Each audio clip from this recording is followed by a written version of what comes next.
Welcome back to another Midlife Mart video. You join me in the van. Luckily, I'm in the van. I'm never going to trust Volkswagen again, and here's why. So, a few days ago, driving along the motorway, all of a sudden, the van starts spluttering, goes into limp mode, takes me down the gears, pull over on the side of the road, switch it off, bit of a hard reset, switch it back on again, try the engine, turning over, not firing. Okay, switch it off, switch it back on again, turn it over, not firing. Alright, so got recovery out, got towed to a garage, and get a phone call the next day. Your van's ready, your fuel filter was blocked. Okay, seems quite strange. So I went over to pick it up, little independent garage, nice guy. Went over to pick it up, and he showed me the fuel filter, which is dated 3rd 2021, so March 2021, coming up to 5 years old. Now, if you don't know vehicle servicing, then you're probably thinking, well, what's wrong with that, Mark? The thing is, on these Volkswagen Transporters, you should be changing your fuel filter every 45,000 kilometres, something like that, maximum 60. Now, I've done 145,000 kilometres in this van. It's 5 years old this month, and the fuel filter's never been changed. Well, you might say, oh, why haven't you done it, you plonker? Well, here's the thing. Every service since new has been done by Volkswagen, every single one. So they should have been maintaining the correct service schedule, and I'm sure I've been charged along the way, because it's not cheap. As you know, you go to the main dealers to get your servicing done. That's where they make a lot of money. It's not cheap at all. So, I mean, I'm really fortunate, because when I started looking into it, like before I knew it was a fuel filter, I went on a couple of the forums, and I was like, what could this be? High pressure fuel pump, timing belt, could have been any of those things, but obviously it was a fuel delivery issue. So I was thinking high pressure fuel pump. Now, if that goes, you're looking at 4 or 5 grand to get a new fuel delivery system put on your van. Would have been an absolute nightmare.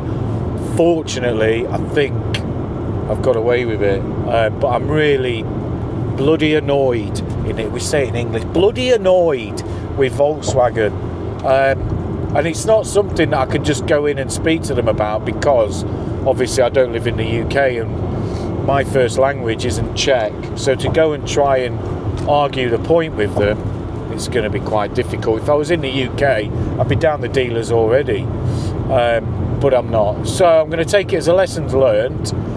The van is now due for a new cam belt anyway. So it needs new cam belt, tensioners, water pump, they do at the same time. So this guy that told me about the fuel filter seems pretty switched on, and he services all the ambulances for a company that I know that run a private ambulance service, and they are all transporter frames. So he knows what he's doing on the vans, clearly, and if they trust him with the ambulances, that's good enough for me to trust him with my van. So Volkswagen, you've done yourself out of another 5 years worth of servicing from me, because quite simply you've failed to follow your own basic maintenance schedule. It's not a DSG gearbox, you know, it's not a complex vehicle. I went for a 110 horsepower 2 litre TDI 5-speed manual, and you've not even been able to follow your own servicing schedule for it. So I'm really disappointed. What I would say is, you know, I went to Volkswagen servicing to keep up the Volkswagen service history, that if I do ever sell the van, you know, it's got that full Volkswagen service history to it. But what is that? What value does that offer these days? And what value does it offer now, knowing what I know? What else have they missed? You know, I could have been driving round and, you know, without gearbox oil change or anything like that, which I've asked the new guy to do as well. So yeah, that's the lesson for today, kids. Don't trust the Steelers, the Volkswagen Stealership, I'm going to call it from now on.